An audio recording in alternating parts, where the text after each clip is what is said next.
The air in Randall's office was cold, sterile, like the man himself. The massive floor-to-ceiling windows behind him displayed a breathtaking city skyline, but I couldn't appreciate it. Not when my entire future hung in the balance. I stood in front of his polished mahogany desk, hands clenched, heart pounding. The sharp scent of his cologne mixed with the aroma of fresh coffee, but the bitterness in my mouth had nothing to do with the caffeine. Randall leaned back in his leather chair, fingers steepled, his expression unreadable. "You have a choice to make, Hannah," he said smoothly, his deep voice devoid of any emotion. "You either stay and finish the project or you walk out that door and never come back." I felt the ground shift beneath me as if reality itself had warped. My breath came out shaky. "Sir, my mother had a stroke. She's in the ICU. I just need a few days." "No," he cut me off without hesitation. "I can't afford for my best project manager to disappear in the middle of a major deal." I swallowed hard. My mind reeled. I had worked at Randall Enterprises for 7 years. 7 years of sacrificing weekends, missing birthdays, putting work before my personal life. And now, when I needed just a little compassion, I was being tossed aside like yesterday's news. I tried again, softer this time. "I've never asked for special treatment, sir. But this is my mother. I just need a little time." Randall sighed, rubbing his temples like I was a headache he couldn't get rid of. "And I just need my project delivered on time. We all have responsibilities, Hannah." I clenched my fists tighter, my nails digging into my palms. "So, you're telling me that after all these years I'm not even worth a few days off?" He shrugged. "It's not personal. It's business." That was the moment I knew. I wasn't a valued employee. I was just another cog in his machine. Replaceable. Disposable. A bitter laugh escaped me. "Wow. After everything I've done for this company, this is how it ends." He didn't even flinch. "Like I said, if you leave, consider your resignation accepted." Silence stretched between us.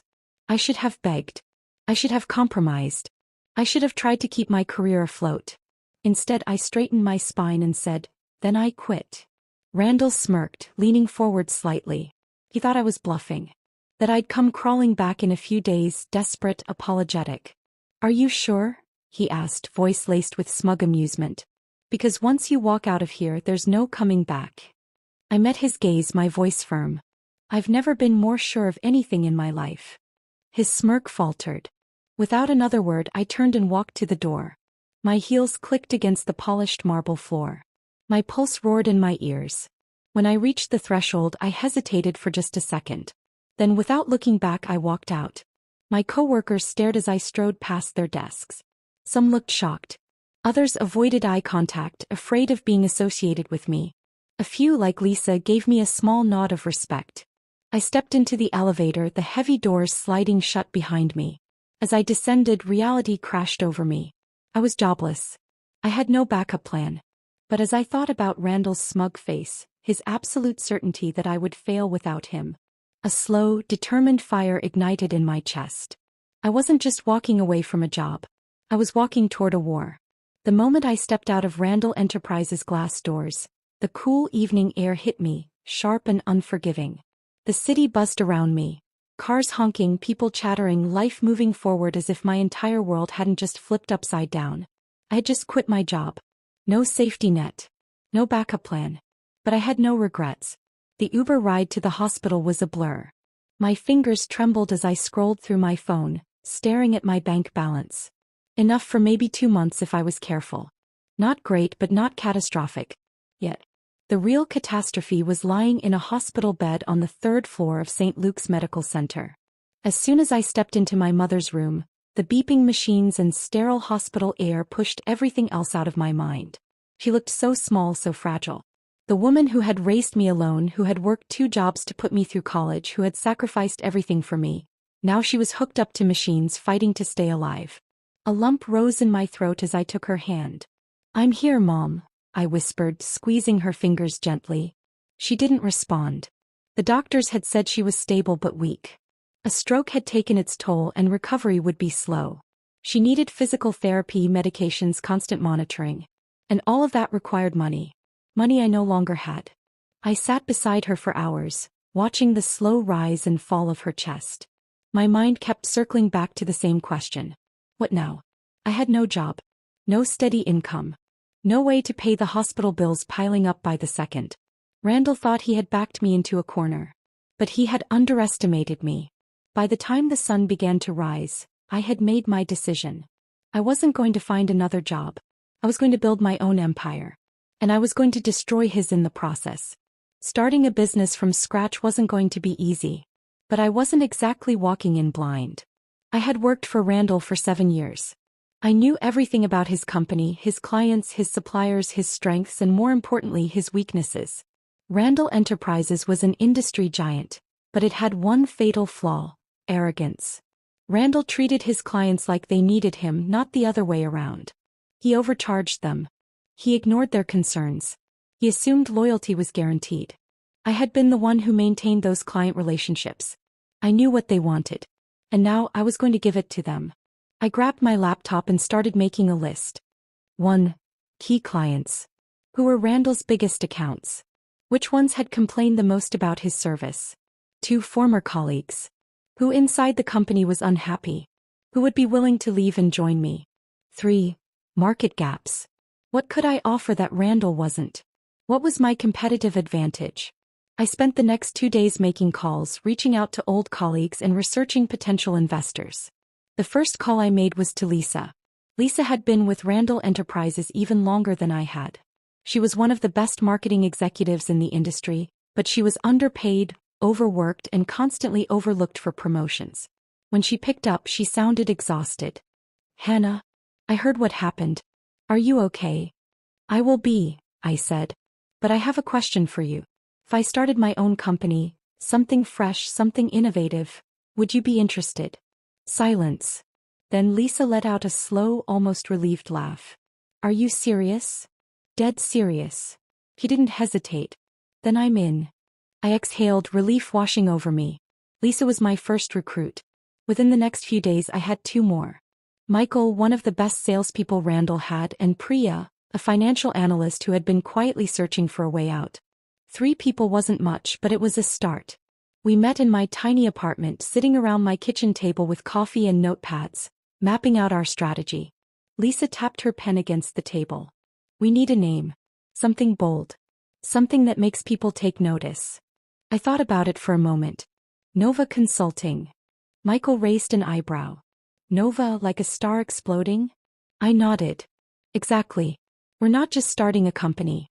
We're making an impact. We're going to burn brighter than anything Randall has ever seen." A slow grin spread across Lisa's face. "I like it." And just like that, Nova Consulting was born. Starting a business wasn't just about having a name and a team. We needed clients.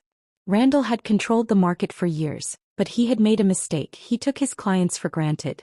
I still had contacts. I knew which companies were unhappy with his services. So I made my first big move. Jackson and Company was one of Randall's biggest clients. They brought in millions in revenue, but Randall treated them like they were just another name on a contract. I had worked closely with their CEO, Mr. Jackson, for years. He respected me, trusted me, so I set up a meeting. When I walked into Jackson's office, he raised an eyebrow. "Hannah, I heard you left Randall. What's this about?" I took a deep breath. "It's about a better deal." I laid everything out. How Nova Consulting was different. How we were agile, flexible, and willing to put clients first. How we weren't just another corporation, we were partners. Jackson listened. And when I finished, he leaned back in his chair and smiled. "You've got guts, Hannah." I held my breath. "Let's give it a try." Just like that, we had our first major client. The moment I walked out of that office, my phone buzzed. A text from Lisa. "Randall just found out about our company. He's furious." I smiled. "Good. Let the war begin." The moment Jackson and Company signed with Nova Consulting, the game changed. Randall had underestimated me. He thought I'd walk away quietly, maybe beg for my job back when reality hit. But by securing one of his biggest clients, I had officially declared war. And Randall? He was not the type to lose without a fight. It started small. An email from Jackson and Company saying they'd received a counteroffer. One that significantly undercut our rates. Randall was slashing his prices, offering exclusive perks, and even throwing in free consulting hours just to get them back. Lisa was pacing in my tiny living room, phone in hand. Randall has never offered this kind of deal before. He's desperate. Michael, our top salesperson, frowned. Desperate people make dangerous moves. I exhaled, pressing my fingers against my temple. This was expected. I knew Randall wouldn't take the loss sitting down. Priya, our finance expert, tapped on her laptop. We can't afford to play this game. We don't have the financial backing to compete dollar for dollar with him. He was right. Nova Consulting was running on limited funds. Slashing our prices wasn't an option. But we had something Randall didn't: trust. I grabbed my phone and dialed Mr. Jackson. He picked up on the second ring. "Miss Carter," he greeted. "I assume you've seen Randall's new offer?" "I have," I said. "And I won't try to match it." Silence. Then a chuckle. "You're not even going to try?" "No, because I don't need to," I replied. "Randall slashed his prices because he knows he's losing you. And he'll keep undercutting as long as it takes just to crush us. But ask yourself, why did he never offer you this deal before? Is he never valued you? He's just scared of me." Another pause. Then a low hum. "You make a good point," Jackson admitted. "I'm not going to play his game. We both know that price is just one factor. With Nova you'll get priority service. You'll have a team that actually listens to you, that adapts to your needs. You won't just be another account number. You'll be our partner." There was a beat of silence, then Jackson let out a satisfied sigh. "You've got yourself a deal, Hannah." Relief flooded my chest. The first battle was won. The next morning my phone blew up. Lisa's voice was sharp when she called. "Randall's going for blood." "What now?" I asked, already bracing myself. "He's telling people you stole company secrets." I clenched my jaw. "That's a lie." Lisa scoffed. "Of course it's a lie. But Randall's spreading it fast. He's warning clients not to work with you, saying you're using confidential data against him." Michael swore under his breath. "Classic Randall. He can't beat us fairly, so he's trying to kill our reputation." I took a deep breath, forcing myself to think. If Randall was spreading lies, I needed to get ahead of them. I called Jackson back. "I assume you've heard the rumors?" "I have," he admitted. "Randall's been busy." I sighed. "If you have any concerns, I'm happy to address them." Jackson chuckled. "I've known Randall for years, Hannah. He's a snake. I trust you." I exhaled, relief washing over me. But I knew not all potential clients would be as understanding. We had to control the narrative. Lisa came up with the idea. "We go public," she said. "We put out a statement. Something professional but firm. We acknowledge the rumors and shut them down before they spread further." Priya nodded. "If we stay silent, people might assume we're guilty." So we crafted our message carefully. Nova Consulting is built on integrity and innovation. We believe in fair competition and ethical business practices. Recent false claims have been made against us, but we remain focused on delivering exceptional service to our clients. Our work speaks for itself. We posted it across our website, LinkedIn, and professional networks. And then we did something Randall didn't expect. We leaned into transparency. We started hosting live Q&A sessions, talking about our values, our commitment to clients, and our mission to redefine the industry. Instead of fighting Randall's accusations in the shadows, we made our story public. Clients started paying attention. They saw the way Randall operated, how he bullied, how he manipulated. And one by one they started reaching out. 2 weeks after launching Nova Consulting, I got a call from an unexpected source. Anderson and Bell, another of Randall's biggest clients. I had worked with them for years. They had always been loyal to Randall Enterprises, but lately I knew they weren't happy. Their CEO, Mr. Bell, wasted no time. "Hannah, I like what I'm seeing from you. Randall's been arrogant for too long. We're thinking of making a change." My pulse quickened. "We'd love the opportunity to work with you. Let's set up a meeting." This was it. If we landed Anderson and Bell, it would cripple Randall's revenue stream. Lisa grinned when I told her. If we get them, Randall's in real trouble. We spent the next 3 days perfecting our pitch. We didn't just offer a better deal. We offered something Randall never could. Direct access to leadership. No more being treated like just another client. Personalized strategies, instead of generic one-size-fits-all solutions. Agility, faster responses, more flexibility.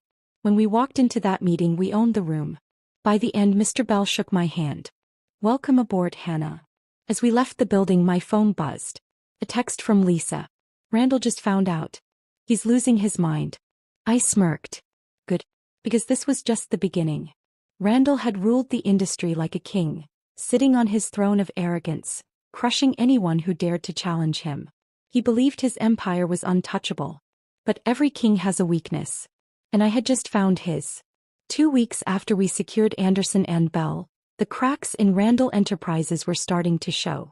Clients were leaving, not in droves yet, but steadily enough that Randall was feeling the pressure. His aggressive undercutting was costing him money, and rumors swirled that his investors were growing restless. But I wasn't satisfied. I wanted to dismantle him. And to do that, I needed to steal his most valuable asset, his people. Randall had always treated his employees like disposable tools. He overworked them, underpaid them, and took all the credit for their success. He ran his company like a dictatorship, not a team. That was his blind spot. And I planned to exploit it. Lisa, Michael, and I spent hours making a list of key employees at Randall Enterprises.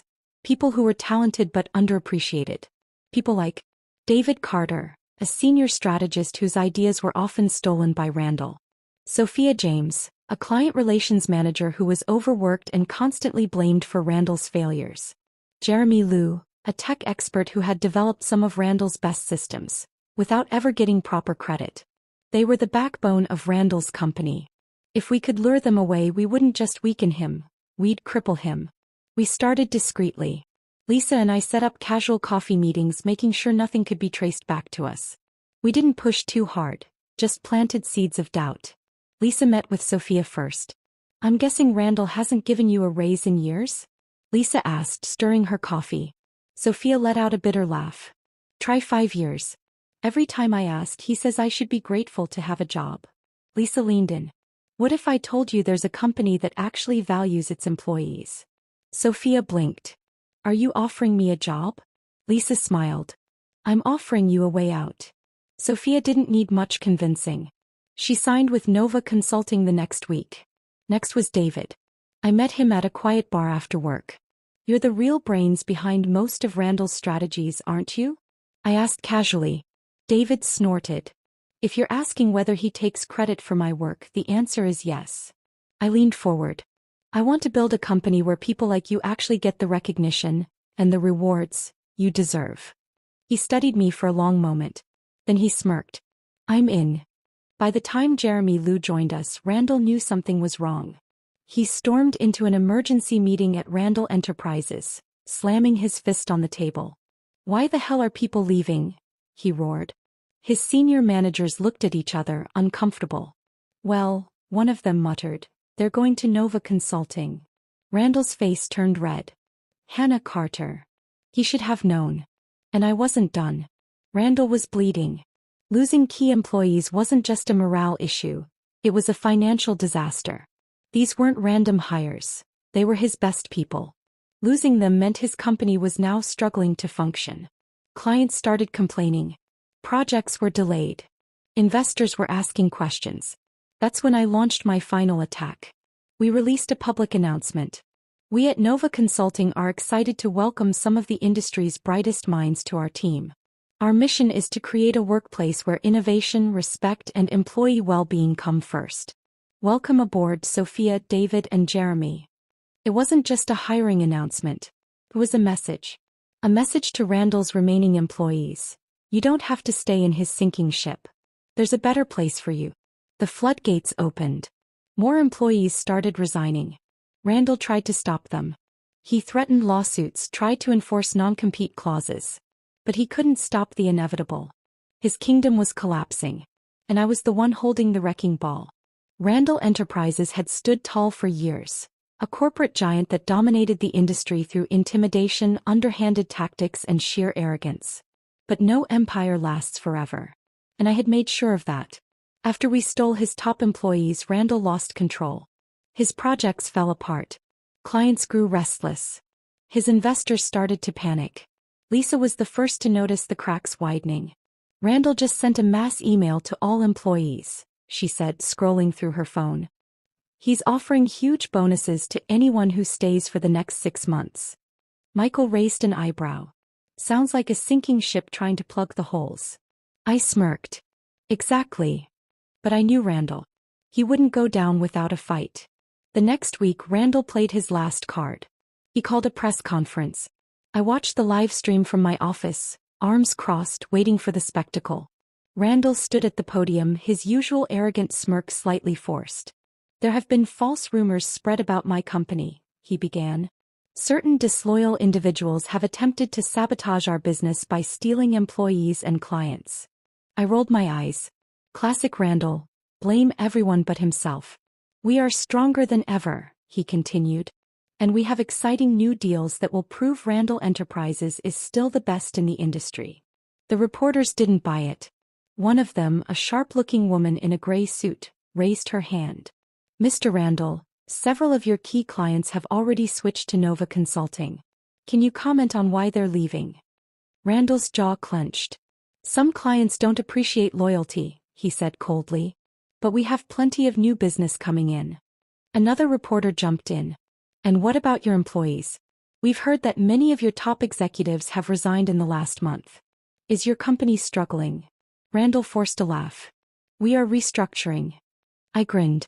That's corporate talk for we're screwed. Randall's lies might have worked on the media, but his clients weren't fooled. A week after his press conference, the real bombshell dropped. One of Randall's largest clients, Weston Industries, terminated their contract. Lisa burst into my office, barely able to contain her excitement. They're leaving Randall. And guess who they want to work with? I leaned back in my chair smiling. Us. She nodded. Their CEO said they don't trust Randall anymore. They want Nova Consulting to take over their projects. This was huge. Weston Industries wasn't just a client. It was one of Randall's biggest revenue sources. Losing them was like a death sentence. By the end of the month, 2 more major clients followed. Randall was bleeding out. And we were thriving. The night I knew I had won, I received an unexpected call. Randall. I stared at my phone, debating whether to pick up. Lisa and Michael sat across from me in my office, watching. Are you really going to answer? Michael asked. Lisa smirked. Put him on speaker. I hit accept and leaned back. Randall. His voice was raw with anger. You think you're smart, don't you? I smiled. I think I played the game better than you. He let out a sharp breath. You've destroyed everything I built. No, Randall. You did that. I leaned forward. You treated employees like garbage. You overcharged clients and took them for granted. You underestimated me. You destroyed yourself. Silence. Then a bitter laugh. You're going to regret this. No, Randall, I said calmly. You're the one who's going to regret it. And then for the first time ever, Randall hung up first. A month later, Randall Enterprises officially collapsed. The headlines were brutal. Once a corporate giant, now a ruin. The downfall of Randall Enterprises. CEO Randall Pierce loses everything in stunning business failure. How a former employee took down her ruthless boss. His investors pulled out. His remaining employees fled. His company folded. Randall was ruined. And Nova Consulting? We were just getting started. Randall was finished. His company had collapsed. His investors had abandoned him. His empire had crumbled. But a man like Randall Pierce didn't just disappear quietly. And I should have known better than to think he'd accept defeat. Because while I had won the business war, Randall was about to make it personal. It started with small things I almost ignored. One morning I stepped outside to find my car's tires slashed. Then a week later, someone tried hacking into our company's servers. Michael caught it in time, but the attempt was clear. Someone wanted to destroy us from the inside. Lisa was the first to say it. You know this is Randall, right? I hesitated. You think he'd go this far? Lisa crossed her arms. You humiliated him, Hannah. You didn't just beat him, you ruined him. Of course he wants revenge. I wanted to believe Randall was too proud to resort to petty sabotage. But I underestimated how dangerous a man with nothing left to lose could be. The real confirmation came 3 weeks after Randall's company collapsed. It was late at night and I was working late in the office. Everyone else had gone home. The only sound was the quiet hum of my computer as I finished reviewing a client proposal. Then my phone buzzed. Unknown number. Did you really think this was over? A chill ran down my spine. I typed back. Who is this? 3 dots appeared. Then the next message came. Enjoy your victory while it lasts. Because soon you won't have anything left. I felt my pulse quicken. I knew it was Randall. He had lost the business war. But now he was starting a new war. One that wasn't fought with contracts and clients. One that was far more dangerous. I didn't have to wait long for Randall's next move. The very next day the police showed up at my office. I had just finished a meeting when Lisa rushed in, her face pale. Hannah, there are cops in the lobby. My stomach dropped. What? Michael appeared behind her. They say they have a warrant. I barely had time to react before 2 uniformed officers walked in, flanked by a man in a suit, an investigator. Ms. Carter, the investigator said, flipping open a file. Yes, I said cautiously. He handed me a document. We have reason to believe you've been involved in corporate espionage and fraud against Randall Enterprises. I stared at him, stunned. Excuse me. He nodded. A formal complaint has been filed that Nova Consulting illegally stole trade secrets from Randall Enterprises. We need you to come with us for questioning. Lisa gasped. Michael cursed under his breath. I exhaled slowly, my mind racing. This was Randall's play. He had lost the real fight, so now he was trying to destroy me with lies. And the worst part? Even if it wasn't true, an accusation like this could ruin my company's reputation. Randall wasn't trying to win. He was trying to burn everything to the ground. The police station was cold and sterile. The walls were gray, the air thick with the smell of stale coffee. I sat across from the investigator, my hands folded in my lap, my expression calm, even though my pulse was racing. Ms. Carter, the investigator said, flipping through his notes. Randall Pierce has provided evidence that you stole proprietary data from his company while recruiting his employees. I let out a sharp laugh. That's ridiculous. The investigator didn't react. According to him, several files containing client strategies went missing before his company collapsed. And now, similar strategies have appeared in your firm's proposals. My jaw clenched. We didn't steal anything. He raised an eyebrow. Then how do you explain this? He slid a USB drive across the table. I picked it up cautiously. What is this? A copy of an internal Nova Consulting file that was found in Randall's old database. The investigator leaned forward. Either someone from your company sent it to him, or he's telling the truth. I exhaled, forcing myself to stay calm. This was Randall's setup. He must have planted our data in his old files to make it look like we had stolen from him. It was a desperate move. A dirty move. But if I didn't fight back, this could destroy everything I built. I had 2 options. 1. Play defense. Spend months proving my innocence while my company suffered from the scandal. 2. Go on the attack and expose Randall before he could bury me. I chose option 2. As soon as I was released, I called Lisa and Michael to meet me at my apartment. I slammed the door shut behind me. We need to hit back. Now. Lisa frowned. How? I turned to Michael. How fast can you dig into Randall's financial records? Michael hesitated. I mean, if we get the right sources, I could pull some dirt. Why? I clenched my fist. Because Randall didn't just run a bad business. He ran a dirty one. And I guarantee there's something illegal in his past. Lisa's eyes lit up. You want to expose his crimes before his lies destroy us. Exactly. I nodded. Randall wants to ruin me? Fine. But I'm about to make sure he never gets up again. We spent the next 3 days digging.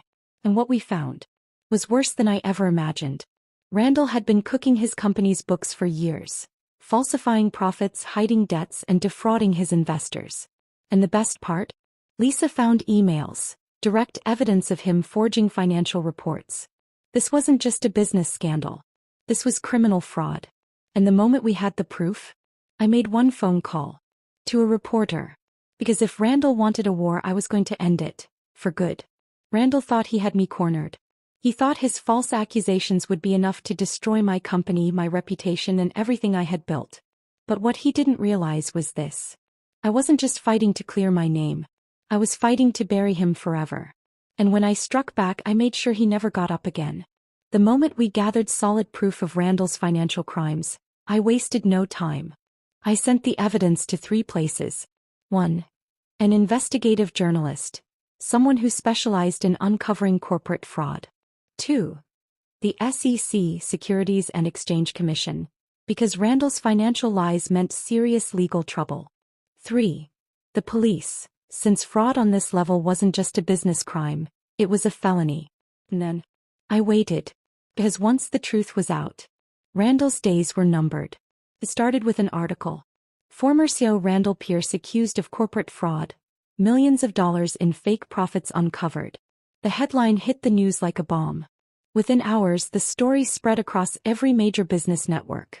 Reporters dug deeper, investors panicked, and Randall's remaining supporters abandoned ship. Then the SEC made its move. They froze Randall's accounts. They opened an investigation. And suddenly, Randall wasn't coming after me anymore, because now the government was coming after him. I was in my office when the news broke. Lisa rushed in, her phone in her hand, eyes wide. "Hannah, turn on the news." I grabbed the remote and flipped to the business channel. And there was live footage of Randall Pierce being arrested outside his mansion. Cameras flashed. Reporters shouted questions. Randall, in a tailored suit, looked pale and furious as two federal agents led him toward a waiting police car. Former CEO Randall Pierce has been arrested following allegations of financial fraud, corporate misconduct, and investor deception. I sat back in my chair, exhaling slowly. It was over. Randall was finished. And the man who once thought he was untouchable was now in handcuffs. With Randall out of the picture, what was left of his company collapsed overnight. His last investors pulled out. His clients abandoned him. His assets were seized. In less than a month, Randall Pierce's once mighty empire was nothing but ashes. And Nova Consulting? We thrived. Clients flooded to us, because in the end people wanted to do business with winners, not criminals. Lisa smiled as we watched the downfall unfold. "He underestimated you, Hannah." I smirked. "He underestimated the power of doing the right thing." Michael chuckled. "More like the power of revenge done right." I thought I'd never see Randall again. I was wrong. A month after his arrest, I was leaving my office late at night when I spotted a figure waiting near my car. Randall. His once proud suit was wrinkled. His face was tired. His confidence gone. I should have felt pity, but I didn't. He stepped forward, his voice rough. "You ruined me." I crossed my arms. "No, Randall. You ruined yourself." His jaw tightened. "You had a choice. You could have let it go." I scoffed. "Like you let me go when my mother was dying? Like you let your own employees suffer while you lied and stole?" He was silent. I shook my head. "You gave me an ultimatum, Randall. You forced me to choose between my job and my family." I walked away. "And instead of moving on, you came after me." I took a step closer, meeting his gaze. "And you lost." Randall's fists clenched, but he said nothing. Then, without another word, he turned and walked away. And just like that, Randall Pierce, the man who once thought he was invincible, was nothing but a memory. I stood in my office, looking out over the city skyline. Everything had changed. My company was stronger than ever. My employees were thriving. And most importantly, I had proven that doing the right thing wasn't just good ethics. It was good business. Lisa knocked on the door. "You ready for the celebration?" I smiled. "Absolutely. Because this wasn't just a victory. It was a new beginning. And I had earned every second of it." Revenge wasn't always about anger or destruction. Sometimes the sweetest revenge was simply living well, thriving in a way that made your enemies choke on their own regrets. And that's exactly what I did. Randall Pierce never recovered. After his arrest, his fortune vanished. His connections disappeared. His legacy became a cautionary tale in every business school. He tried to fight the charges, of course. But fraud doesn't just go away. The courts found him guilty on multiple counts. He was sentenced to 10 years in federal prison for financial crimes. The man who once demanded loyalty from his employees was now scrubbing floors in an orange jumpsuit. With Randall gone, his clients came to us, one by one, company by company. Within a year, Nova Consulting wasn't just successful. We were the #1 firm in the industry. I expanded our operations, bringing in some of the best talent Randall had foolishly discarded. Even his most loyal executives, the ones who once laughed at my resignation, came knocking at my door begging for jobs. I hired some of them, Not out of pity but because they were good at their jobs. But I made one thing very clear. This isn't Pearson Company. You work here? You work with integrity. They nodded. They had no choice. After all, where else could they go? One evening I drove to a small run-down apartment on the edge of town. It was where Randall lived now after the courts seized everything he owned. I knocked on the door. A few moments later it creaked open. Randall stood there unshaven and tired. He was wearing an old t-shirt, a stark contrast to the man who once wore $1,000 suits. He stared at me, his expression unreadable. Hannah. Randall. A long silence. Finally he asked, "Why are you here?" I smiled. "To say thank you." His eyes narrowed. "For what?" "For underestimating me." His jaw clenched. I took a slow step forward. "You forced me to choose, Randall. Between my mother and my job. And when I chose my family, you tried to ruin me." I leaned in slightly, lowering my voice. "But all you did was make me stronger." His breathing was heavy now, his hands curling into fists at his sides. I tilted my head. "Tell me, Randall, how does it feel? Watching me build an empire while you're left with nothing?" His face twisted in pure rage. But he didn't say a word. I let the silence stretch. Then I turned on my heel and walked away. As the truth was, I didn't need to destroy Randall anymore. Life had already done it for me. And that was the sweetest revenge of all.